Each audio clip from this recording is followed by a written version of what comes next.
Good morning, and thank you all for your involvement in today's event, for your significant engagement and your time this morning. We have been thrilled and delighted with the phenomenal response to what is clearly a topic that is top of mind for us all right now. And of course, we recognize a key reason for your response is the quality of our three panelists, who are all recognized as industry leaders and subject matter knowledge experts. Our first speaker this morning is John Moran, who is CEO of Jones Lang LaSalle Ireland and Head of Capital Markets. John is a leading specialist in property investment and has transacted on over 15 billion worth of assets in his career to date. In his role as CEO, John is responsible for the strategic direction of JLL in Ireland. Next, we have Dr. Frank O'Donnell, who is a key member of Microsoft's leadership team in Ireland. Dr. Frank has over 20 years' experience across the public sector with a particular focus on technology, strategy, and digital transformation. And he has worked in the UK as well as the Middle East in areas such as health, education, economic development, and local government. And Teresa Daly, who is a culture and strategy design specialist and principal of Willfield Consulting. Teresa has worked with many major brands, including IKEA, Microsoft, and closer to home, IDA and the NTMA, amongst others. Teresa is known for many things, but one of her key accomplishments is the recent transformation of the workplace of One Microsoft Place in Sandyford in Dublin. So I want to again thank you and recognize the contribution in advance for our speakers. This is intended to be an interactive session, so there's a chat function to the right-hand side. If you click on the chat, if you have any questions at any point, please enter them and we'll pick them up. Once the speakers are finished, we will have a Q&A, which should be in approximately 15 to 20 minutes time. So I now want to hand you over to Peter Fox, Director of Digicom and MC for our event today. Thank you. Thanks, Greg. 13 months ago, guys, we were in situations like what we see on the slide below. We were in a situation where we could see each other's body language and we could pick up on people's non-verbal cues. Our next slide shows where we've got to over the last year, where we've got a pair of our eyes looking at a gallery of eyes, and ourselves as well. And our next slide shows that now we're becoming quite fatigued with this methodology of communication. We've got video conferencing fatigue. We've got people complaining of burnout because of workload and because of screen time. So our next slide shows where people want to get to, where employees want to be. And it's clearly a bouquet, clearly a blend of learning. It's clearly what we call the hybrid model, where we can obviously learn and interact socially with people in the workplace, but also have the comfort of our home to do single tasks and not to have to face a commute every day. So we want to blend. So our next slide introduces the speakers. It's a three-legged stool. John will talk about the physical workspace that we need to look at in order to be able to address this hybrid model. Frank will discuss the collaborative technology that parallels with the physical and agile workspace. And very importantly, Teresa will talk about how our people will adapt, how the culture and the values of our business needs to change in order to embrace this new norm. John. Thanks, Peter. At the outset, I apologize for my voice. I've got a strep throat, so I won't be my normal loud self, but I'll do my level best to get the various points that I have to make come across. We want to move on to the next slide, Brian. Corporates are asking a lot of questions currently about their real estate portfolios. They're starting to plan for their new office futures. Themes that come out of those questions above are hybrid, workplace technology, workplace design, and that merging of CRE and HR the use of the corporate real estate and how it interacts with the human resources department is probably the biggest change that we're going through at the moment. And to move on to the next slide.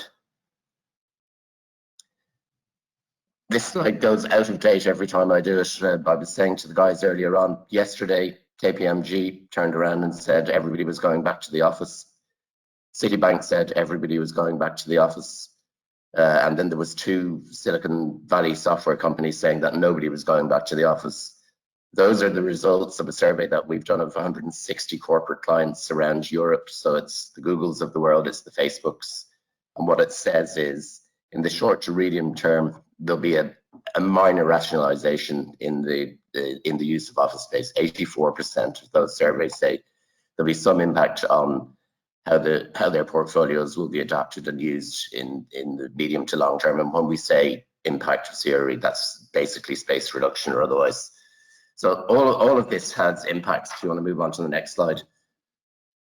All of this has impacts on corporate real estate. So we have a hybrid future. So remote work is here to stay. The question is how it's integrated and optimized. The pandemic has proved a concept of remote work at scale.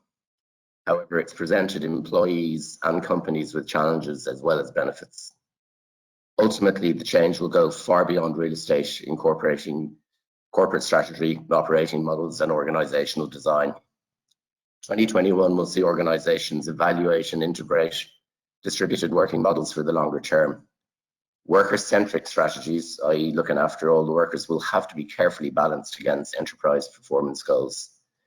A spectrum of approaches will emerge, from work from home evolving to work from anywhere, as greater freedom of movement and mobility return to the economy. No matter where anybody lands on the hybrid spectrum, real estate portfolios will need to transition. Health will become as paramount as occupiers think about touchless and contactless equipment within buildings, social distancing, and there'll be an enormous focus on well standards for employees. The race to zero carbon will continue to intensify as sustainability gains a huge focus on the ESG and CSR agenda. We think at JLL that this will be one of the biggest changes that will happen over the next 2 to 3 years. The greening of buildings is a juggernaut that's not going to stop and requires significant improvements in the construction industry and significant improvements in how we approach our buildings. Technology has been changing about how we go about our business over the last 20, 30 years, but it's been catalyzed in the last 12 months. It's propelled the focus on technology further into the radar of occupiers who'll be looking for the best technology and applications within their buildings. So in order to get people back into the office, companies will be forced to think about their space over and above the actual physical real estate and it simply being a building to work in. The top spaces will boost employee experience. Going to work will become an experiential occurrence for a lot of people, where in order for people to get back into the office, it's going to have to be worth their while to do so. It's interesting. One of the reasons why most of the big tech companies haven't opened their offices at the moment is the fact that they want their employees to be able to experience work properly. So they don't want people going into half-empty offices and not enjoying that experience. Latest data from our human experience employee survey shows that remote work will probably double post-COVID, going from 1.2 days a week on average to pre-pandemic to probably 2.4 days a week. 24% of employees will want to work exclusively in the office, while 50% are asking for a new hybrid approach. 26% are keen to work exclusively outside the office, and how you marry that balance will reshape how corporate real estate portfolios for many companies will develop going forward. Cost versus value is something that we're always asked. Is this just an excuse to cut cost? Most people don't recognize that rental costs represents approximately 10% of any corporate's outgoings in terms of their expenses. We take the view that as salary is probably upwards of 70% of your expenses, you're better off investing in that 10% of cost to make sure that you deliver a return on investment of on your 70% cost base. So it's a balance. There will be some corporates and companies out there who will go for it and just use this as an excuse to cut costs, but on balance, we don't think that's going to happen. We just think people will have to drive further value from their real estate. Sorry, excuse me. Going to move on to the next slide, Brian. So what are the investor implications for this? So the people who are building the buildings, the developers and the owners, will there be a big reduction in net office demand? What are the key assumptions that we're making? We think that the increasing focus on health, wellness and the employee experience will drive demand for high quality smart buildings. At the start of the pandemic, many sensationalist and clearly far too simplistic headlines pointed to home working leading to the death of the office. My head of research sent me an article this morning from 1996, which glorifies the end of the office and the office will be over. I've heard it many, many times. I've been around a long time. We certainly don't think that this is going to be the death of the office. We've seen major swings in corporate sentiment and their strategies and their thinking towards the future of the office. But the one thing that has been a constant is that the large-scale remote working experiment has forced companies to put value out of their office under the microscope. Underwriting that value out in terms of collaboration, innovation, talent attraction and retention, health, well-being, learning, has meant that companies now look to the future of the work with the physical office at the heart. But what shines out of it is that only best-in-class offices will do. 7% of corporates are only looking to reduce grade A space, while 50% are looking to increase their investment in high quality space. So what does that mean? Demand in European office markets is likely to gravitate towards high quality assets, smart and sustainable buildings that can support a company's environmental, health, wellness and employee experience initiatives will be in high demand. And those assets will come at a premium. They'll be more expensive in terms of rent, but they'll be far more resilient in terms of value during a downturn. An interesting feature that we're also seeing is as companies move along the corporate social responsibility agenda, their ability to be inward looking and not participate in communities is changing. So we're now starting to see people looking to externalize some of the amenities that they've had in the past that have been within their offices. So there's very interesting work going on with LinkedIn up around Wintwood Place at the moment, where other than normally traditionally occupying internal offices with all their amenities inside, they're actually going to actively support external cafes, external restaurants, so that the full placemaking experience can be there for both the occupiers of the building themselves, but they're also giving something back to community. Now I can move to the final slide.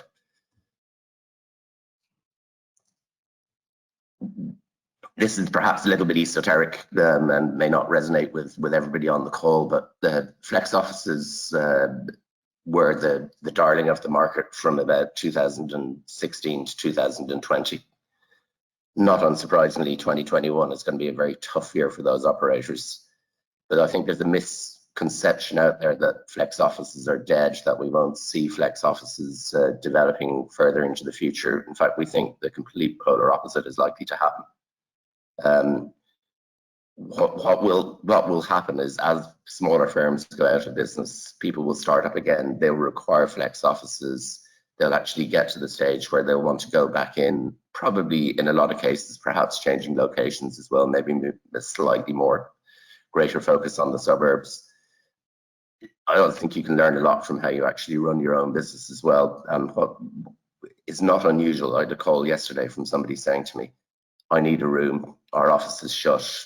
You can't go in at the moment. So can I go and get a room in WeWork?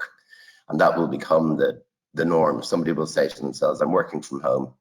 I need to be able to have access to proper office facilities for a morning. You'll be able to go off, get that, and literally book it on a per time basis. So in the longer term, we think that flex will continue to be an enormous part of corporate portfolios, still running at about 20% of their space, and that there'll be high demand for it. So I'll draw this to a conclusion. I said that the office is not dead by any stretch of the imagination. The office is only evolving. In my career, I've never seen the office as center in terms of how you run your business.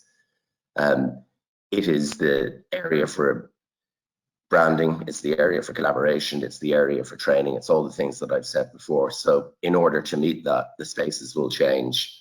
The days of rows of desk after desk will eventually be gone. The days of people just coming in, sort of plonking themselves in their corner, putting their flag on their desk are gone. It'll be flexibility, collaboration, which means that we'll have to address innovative design sooner rather than later. It will be touchless. I have absolutely no doubt that that will be the case. Simple things like the quality of your air will become the most important detractor in your office environment. That needs to be measured. So technology will pervade everything that we do. Technology will tell us how we use their buildings. And with that, I'll segue into Frank, who's going to actually give you a far more informed view on technology than I can. Thank you. Thank you, John. Good morning, everyone.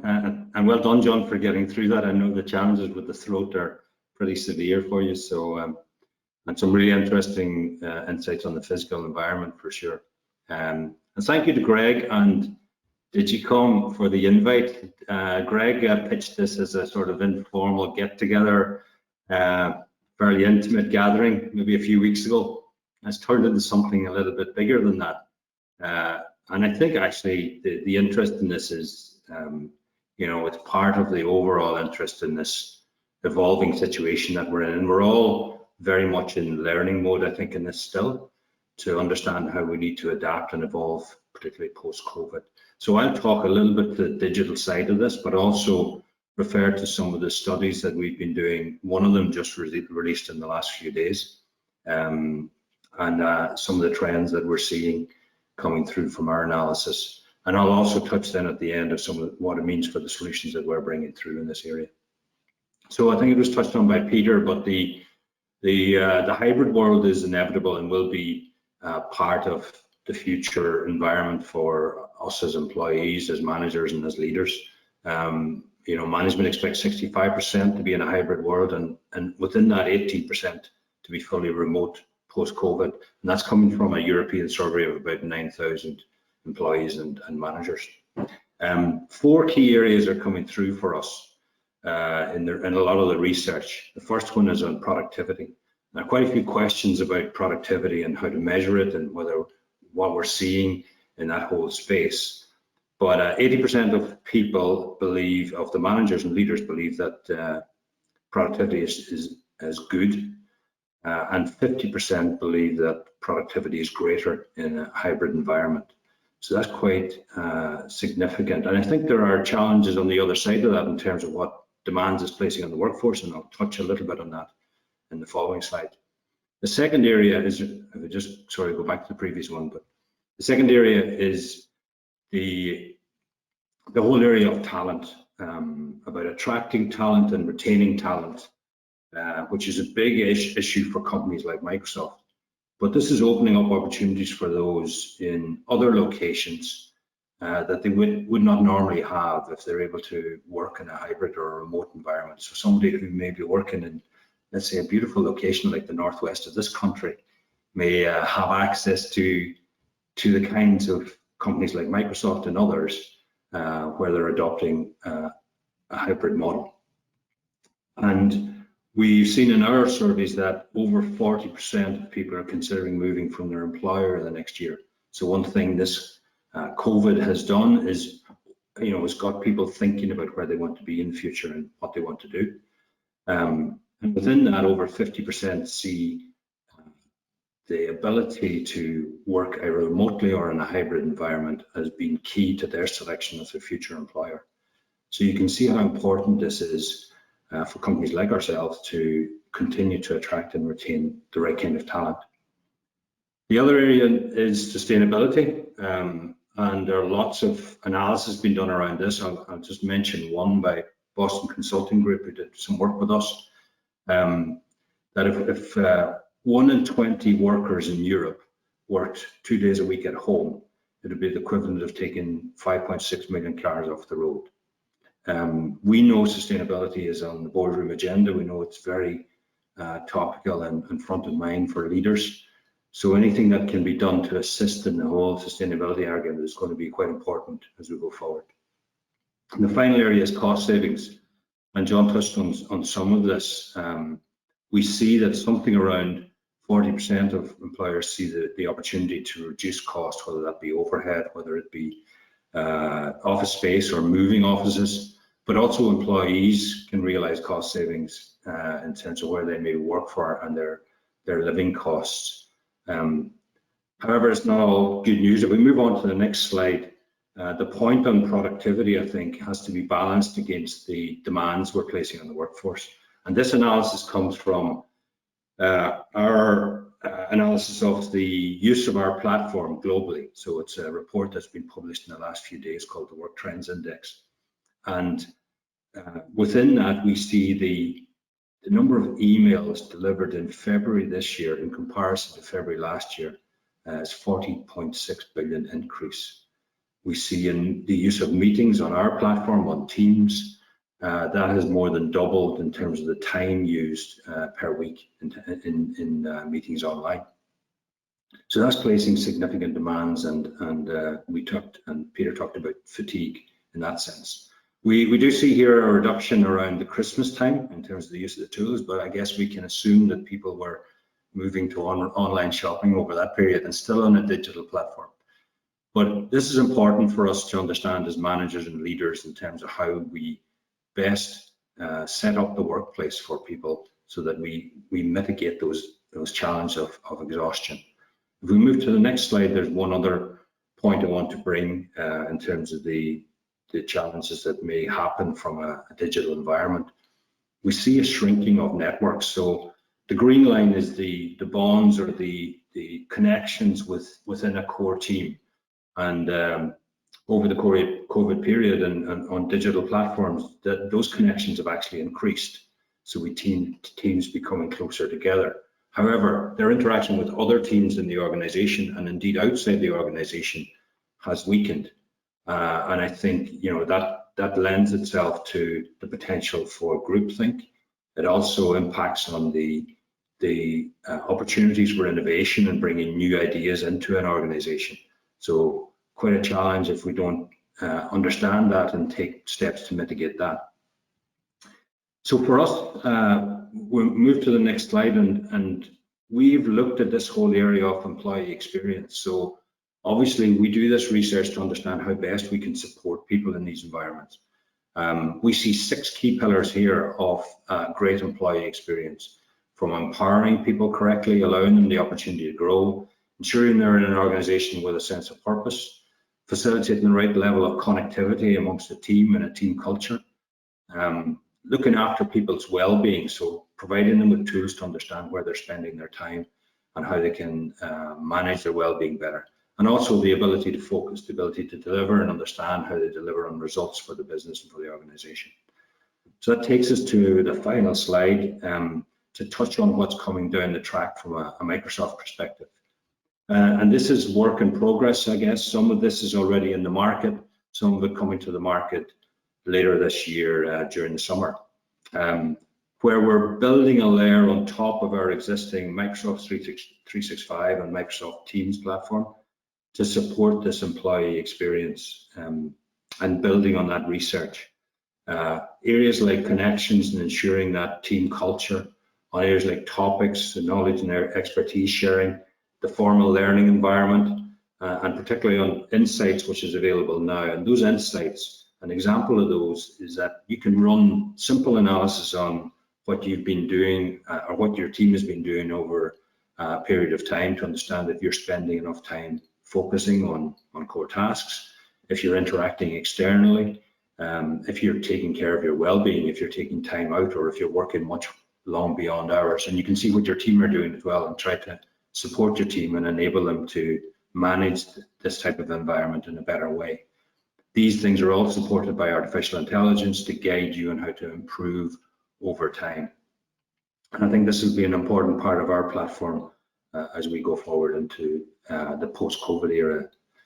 So I think that gives you hopefully a sense of some of the work that we've been doing and something that's happening on the digital side.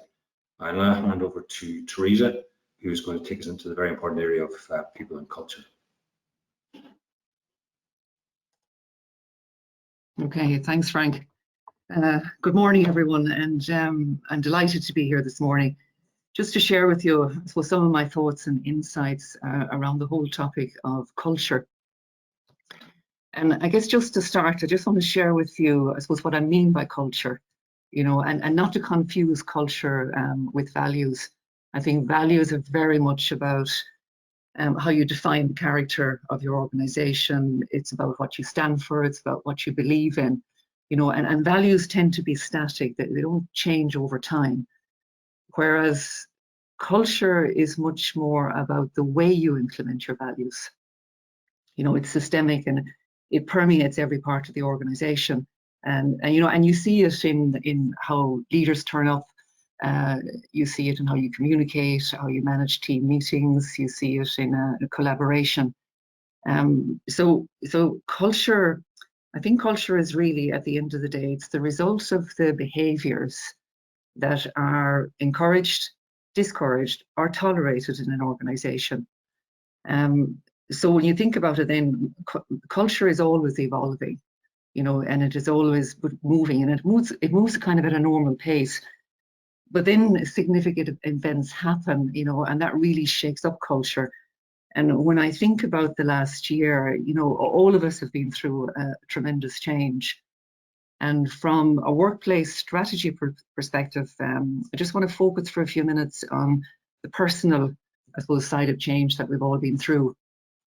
And I think from a personal perspective, I think, you know, a lot of us are reprioritizing what's happening from the perspective of what's really important in our lives. I thought what Frank shared with us there, you know, is really interesting. You know, people are reconsidering, you know, their work life, and they really are starting to think about, you know, what if I can work remotely and that gives a better lifestyle for myself and my family.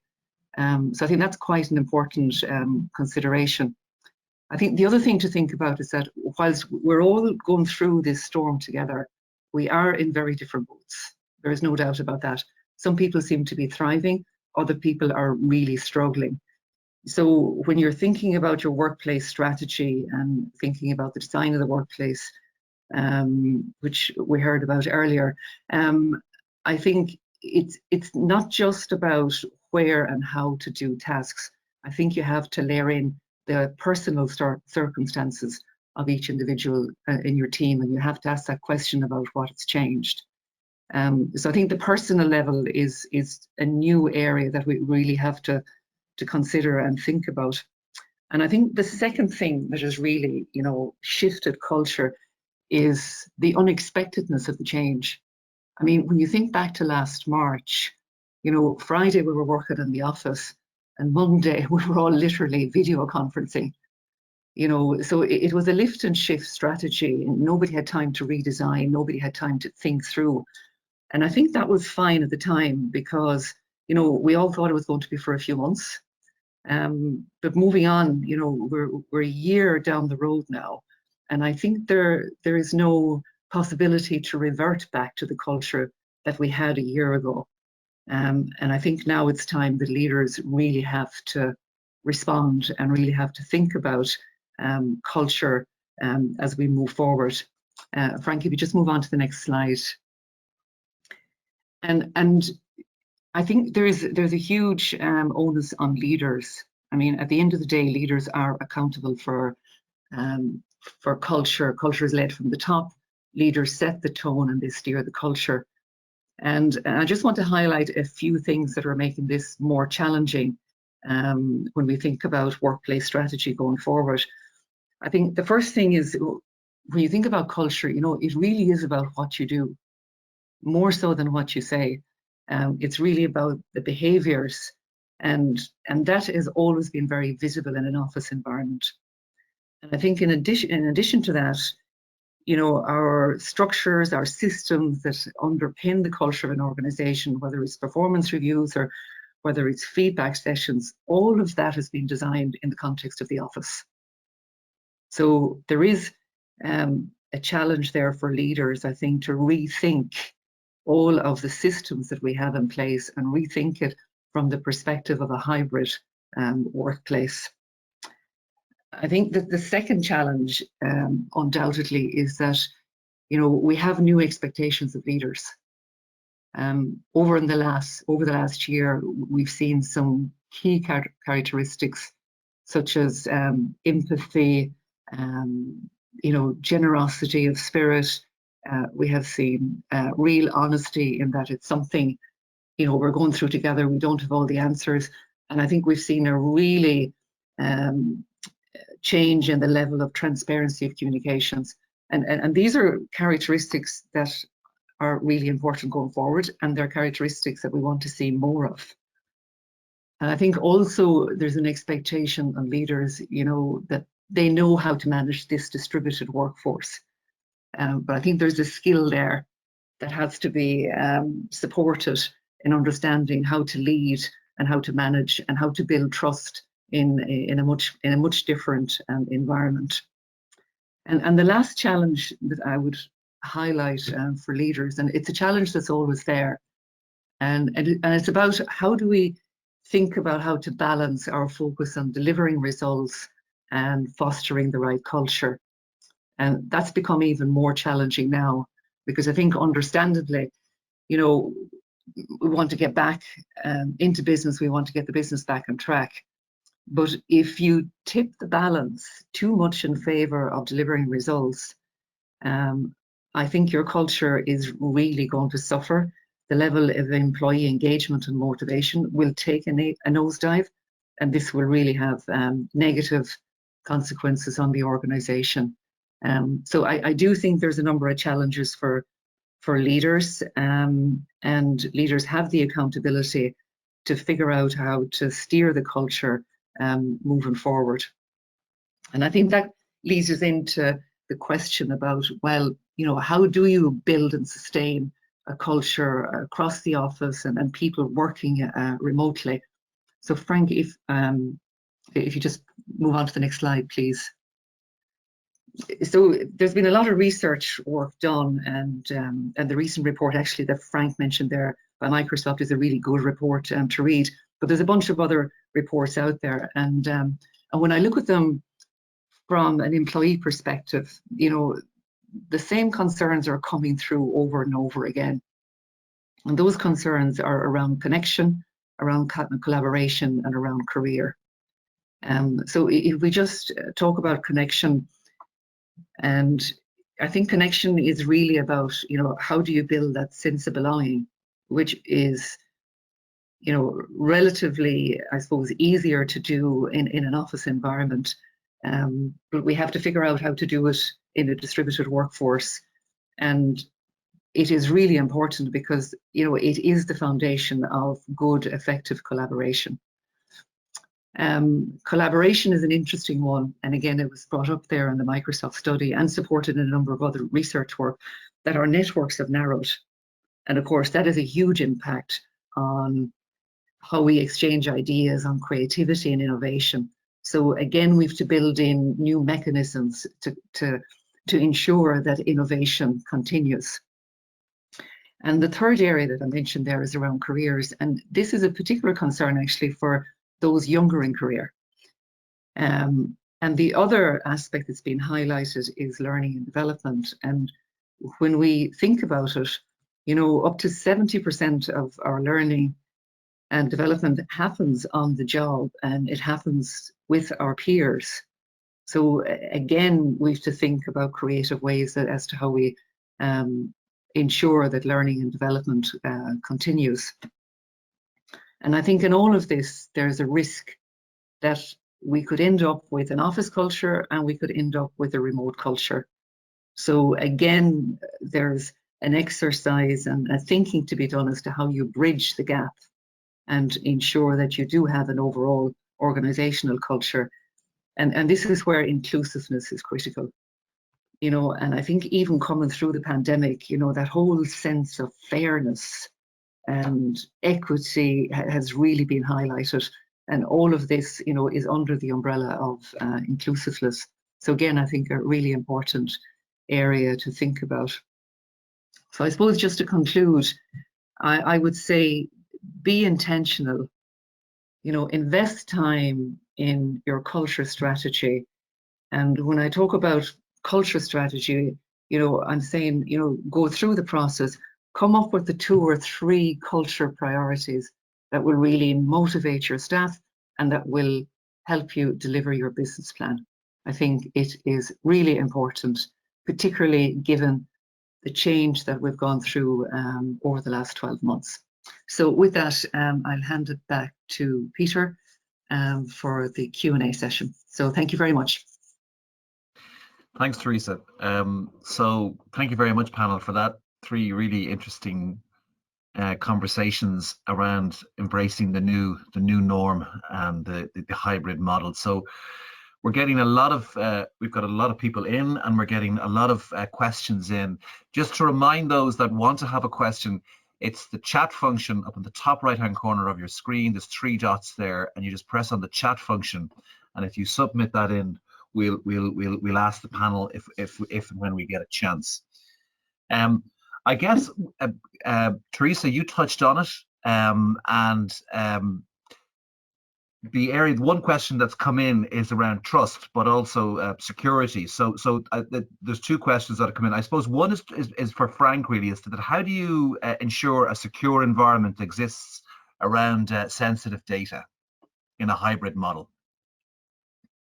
Well, actually, Peter, this is something that where we've been focused on for many years within the platform that Microsoft provides. So everything we do and any solutions we develop start from a security perspective, and we invest something over $1 billion a year in the whole security aspect of the platform overall.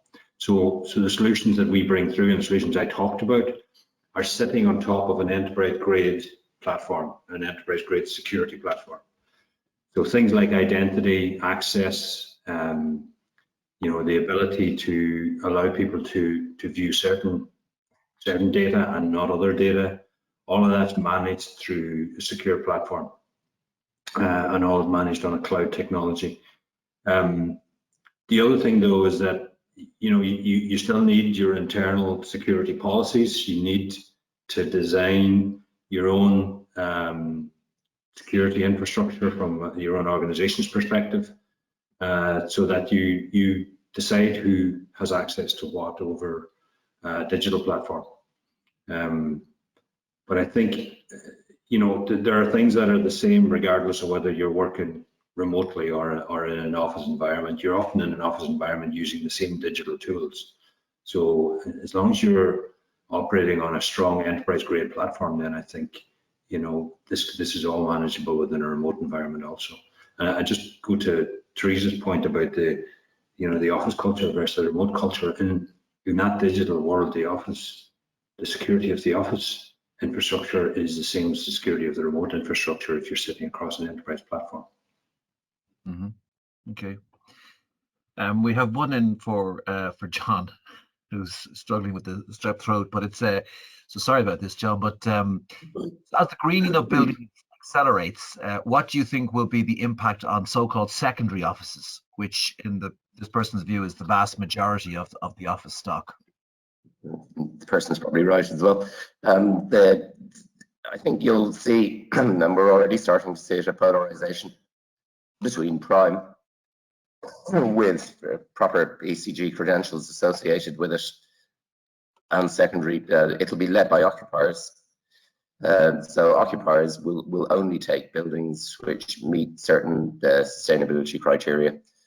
That'll be written into their own CSR. If you take Frank's company as an example, they will only take buildings that are up to LEED Platinum standard. So the occupier will drive it, and as a consequence, there will be a lot of retrofitting of buildings required. And in a lot of circumstances, the secondary buildings at the moment simply don't have the physical infrastructure that's necessary to enable them to get to the standards that are now required. So rather than seeing whole-scale refurbishments of buildings, I think you're actually going to see a lot more buildings being knocked down and completely rebuilt. Okay. This is from Fiona O'Connor. Just Teresa said, choose your 3 actions to motivate staff and bring business results. Could she give a sample of types of things she means, please? You're on mute, Teresa. Yeah. All right. Apologies. Yeah, a really good question. And I think, it really is dependent on the organization. But what I'm talking about, for instance, if you think about culture priorities, you know, it could be, a priority could be, how do you build those integrated teams? Because that is a challenge at the moment with people working remotely and people working in the office. So that might be one of your focus area. Another focus area, and we've talked about it a lot, is, you know, how do you leverage technology? So that could be a focus in terms of building that up. You know, another focus is how do you create that sense of, I suppose, accountability in a hybrid model? So it really does depend where you're at as an organization. But I think the most important thing is that you just focus in on 2 or 3 things.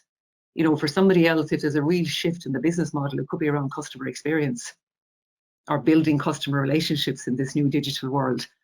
So I think what's more important here is that, you know, you take your business strategy and you look at, from a cultural perspective, what will best support your business strategy and what will best motivate employees. And I think very often I see, you know, companies and organizations come up with a really great business strategy, but forget completely about the culture strategy. And I think one of the key drivers of your business strategy and an absolute critical ingredient is that culture strategy that you focus on. So a bit of a round. It is not a direct answer because I think it's very dependent on the organization, but I would start with your business strategy and look at how best then your culture can support that. Okay, yeah, and kind of segueing into that, so Andrew Donoghue asked a question here about, do we think the hybrid model could change seasonally? I don't know what the panel's view is on that. Anyone like to take it? That's an interesting question. Good question. I don't have an answer, but I can say that the levels of adoption of hybrid will vary across industry. There's no doubt, and we see that already. And we also see globally, we see a variation. So we see the Nordics, for example, Denmark's very much a leading country in terms of the use of remote and hybrid for many, many years.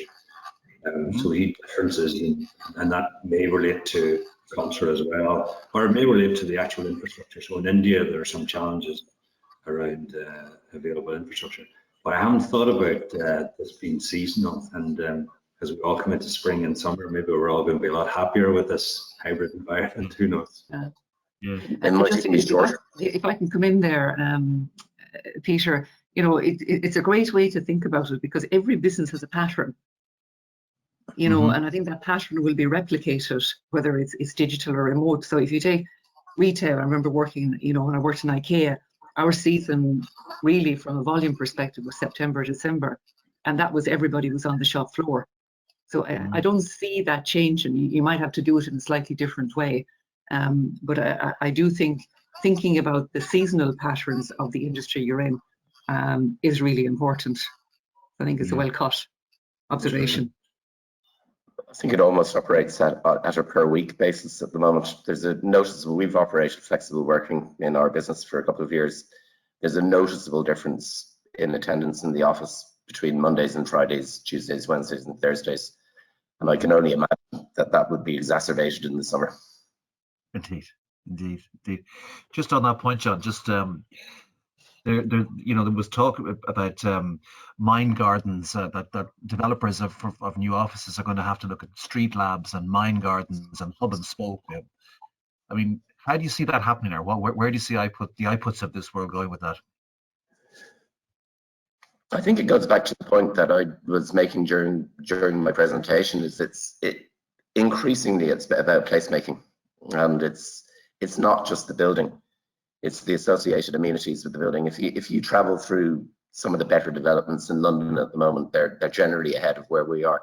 And the quality of the placemaking, a move away from just pure sort of sterile office buildings to more mixed use type of development as well, I think. So mixed use can mean a lot of different things to many people, but it's really trying to get that sort of blend and amalgam of maybe some residential alongside some offices, so you breathe constant 24/7 life into a location. With hub and spoke, the jury's out in hub and spoke at the moment. I think again, it will suit certain type of businesses. Touching back on Frank's point, certain businesses it will suit. Like, I mean, certainly from talking to a number of the banks here, I think they'll favour some elements of hub and spoke where they have staff with long commuter times who don't necessarily need to be in head office, but still need that collaboration. So they'll give them pods to be able to work together. But it's developing. So I think ultimately, I think it'll probably be better for the suburban office markets, insofar as they'll probably have a greater demand than they have at the moment. Okay. Peter, just to jump in. Yeah, go ahead. Just, it's 9:45, just conscious that we said it'll be a 45-minute session, and if the questions are continuing in, if the panelists are happy to hang on and people are happy to hang on the call, please feel free to. If the conversation is flowing, we're happy to let it flow. But we obviously understand, we hope you've got a lot out of it so far. I want to also briefly thank Brian from Digicom, who has been in the background, and Cecile on the marketing side for our event, just in case we close off without saying that. But what we're saying is because of the interest in the event, we are looking to create a second follow-up series event to this, perhaps in late April, and hopefully we'll find it as engaging. But we'll continue on, Peter, for now.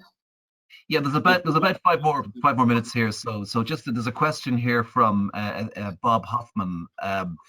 Again, it's just about in recruitment, the vast majority of candidates are looking at 3 days at home, 2 days in the office. Post-COVID, what does John feel about the increase in satellite hot desk offices outside of the main urban areas? Probably to an extent just answered that question, but I mean, yes, I think there will be, depending on the business, I think that's critical for people to understand. It's not a one-size-fits-all answer to anything here. It doesn't suit different types of business operations. Like, I mean, but I think I hesitate to use the word back office tasks, but where back office tasks can easily be undertaken in one, cheaper locations, two, in a manner that doesn't impact on the overall operation of the business, I see no particular reason why people won't sort of move towards that model. So yes, I think there will be an increase in it, and that's sort of touching back on why we think that flex space will actually return. It'll suffer during the course of the next 12 to 24 months, but people are able to offer that flexibility. And in terms of recruitment, I totally agree. If you can offer that flexibility to somebody, they're more likely to choose you as an employer than somebody else. Just going on that, Peter, one of the challenges I think is it's not just 3 and 2, let's say, on an ongoing basis, but it's the onboarding is a big challenge, and we've onboarded a lot of people over the last 12 months, and it's been difficult for them to get to understand this. Back to the culture point from Tria's perspective, difficult for them to understand the culture and be part of that culture and to become embedded in that culture. And I think we see the future for our offices, and we've got some great offices for sure, but we see people coming to the office to get together, people coming to the office for more collaboration, for more working together, not coming to the office to sit at a desk, for example, on your own. That's the split that we see going forward between the types of work that you do remotely and the type of work you would do in the office. Mm-hmm. The second question, Frank, is kind of possibly around the trust piece, and it's around the collaboration technology, and it's just so our parents went to their factories and they clocked in and they clocked out, so productivity was quite straightforward. So in this new hybrid model, and keeping into account what Teresa has talked about, the culture of trust, how do we ensure that the technology kind of help us in making sure that everything's getting done? Well, the short version is that it can, but on its own, it's not sufficient to really address the trust question. The trust question is part of the culture, and to an extent, if you feel you need to have people present in the office and physically see them doing what they're doing, that maybe points to actually challenge on trust.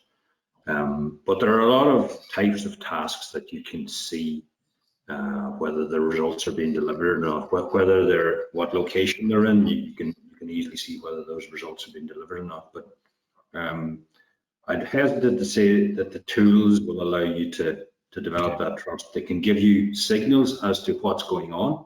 They can certainly also signal where you've got the exhaustion point, and that's the point that we see is more relevant than anything else at the moment, is understanding where people are working too long hours or spending too much time in meetings, whatever it may be.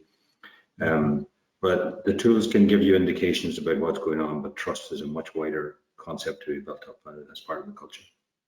Okay, so it is, and if I can just build on what Frank is saying there, you know, I think the tools can help, but you know, at the end of the day, it's a shift in attitude, it's a shift in mindset.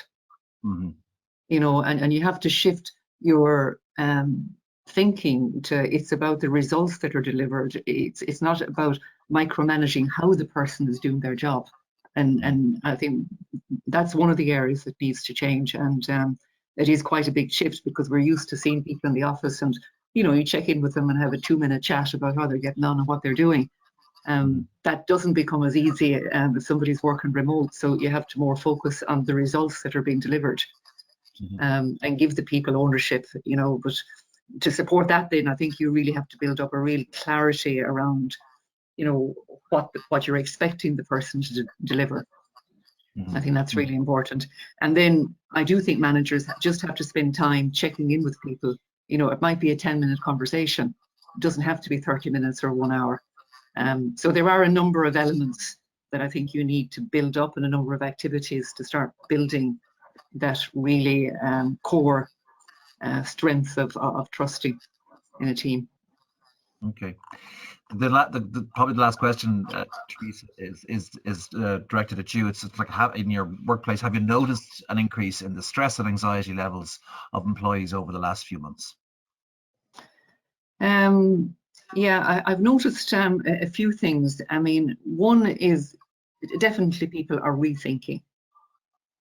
You know, we're reflecting on what is really important in our lives, and we're thinking about, you know, how can we create a better work life for ourselves, you know. And I've seen that talking to people, but I've also seen people make decisions to move jobs, and you know, the survey results bear that out. A big factor is the ability to be able to work remotely and cut down on the whole commuting side of it.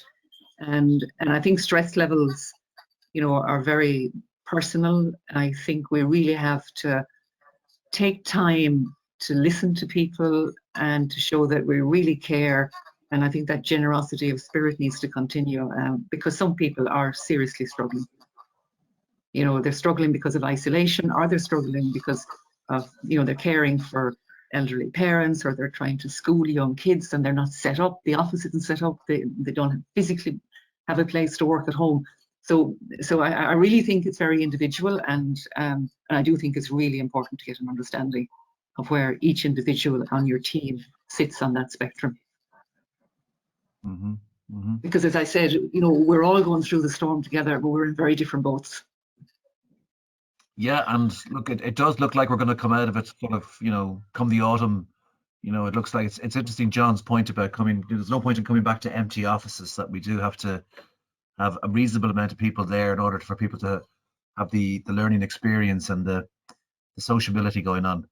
Yeah, and I do think the office is really critical, because there's a lot of activities that need to happen in the office. They simply can't happen remotely. You know, you think of you know, think of, you know, connection and connecting with people, and, you know, that happens in a social environment, because the workplace is a social system. Indeed. I think we should appreciate that. Indeed, and we're all looking forward to it, getting back to a bit of social activity and a bit of learning and staying relevant.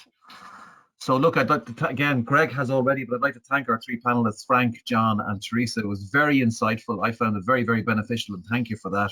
We got a huge amount of attendees, and we've got further questions which we may try and answer directly back with people.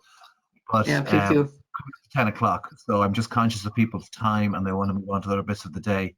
But thank you again, and we're going to send out a survey to everybody just to see what they felt about this particular webinar, and any thoughts they may have about us doing another one, what they may want to see.